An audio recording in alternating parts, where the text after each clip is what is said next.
a lens. Here's a simple example. So if you're looking at Chicago here, just maybe now you can just see the top of the Sears Tower, and if our simulated temperature inversion moves into place, hopefully now you can see pretty much all of Chicago, see all the lower buildings, including what's at ground level. So the atmosphere really is like acting like a lens. Yes. So the atmosphere really is acting like a lens. According to the experts, say the bottom of this little stand here represents the bottom of the clouds. And so as you can see here, the light is way above, it's well above what would be the bottom of the clouds in this example. So let's see what happens. I turned off the lights and set my iPhone to record, and I'm showing myself here recording all of this with another camera, and I pulled the light back on the table, and watch what happens here. Ooh, check it out. And there's that refraction taking place again. It's got the light. It made the sun set, first of all, below the horizon in this case. And let's just show this. And the platform represents the bottom of the clouds. So the sun's going down. And oop, there it is. The bottom of the clouds illuminated by a light source that's well above the clouds.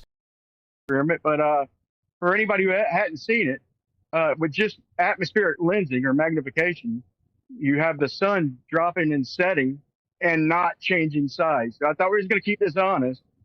But you see the sun setting right in front of the camera, not change size on a flat Earth. There's two ways it can happen, dude. With just cold air, with just a little magnification in the atmosphere.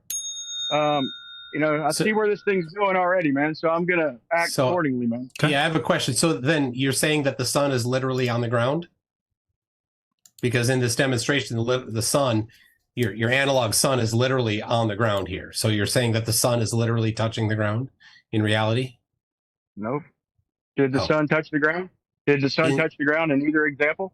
Yeah, and your analog is right on the ground there. So, okay. No, I'm saying did it actually touch the ground, though, in either example? Yeah, it sure looked like it was. Did it reach zero when it was just sitting above the ground in front of the camera? Yeah, it looked like your analog setup that you had there had the sun right on the ground. Did it ever hit zero? Did whatever hit zero? Did whatever hit zero? Did either example approach zero? Did what approach zero?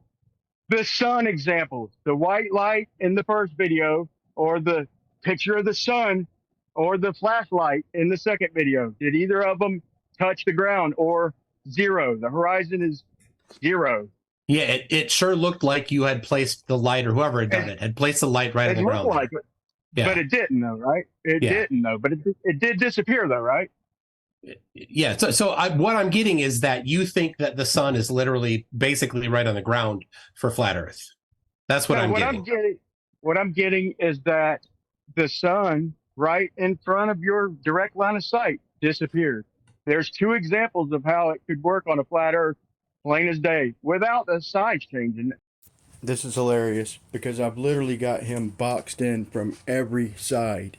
Okay, all he can do is tell me what I think. I think the sun's on the ground when literally in two of the examples the sun's like 30-40 degrees above the observer.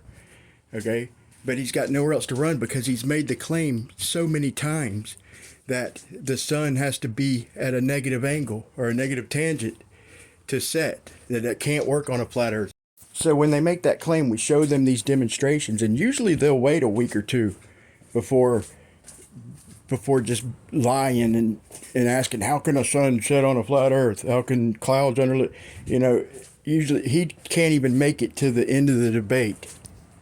So he can't answer the trig because he knows where that's headed, okay? And he can't admit the sun disappears with a positive angle or above the tangent because of him claiming that it can't work on a flat Earth so many times. And he can't turn it around on me and question how it works on a flat Earth because I've literally demonstrated it already in this debate. So I've got him boxed in so tight that he can't answer any one of these questions directly, or it will expose his dishonesty from one point in time or another. So he literally just diverts back to the script and totally chokes. So this is how you expose MCToon's dishonesty, folks. I'm not. You're gonna have to show your trig for me to do it. All right.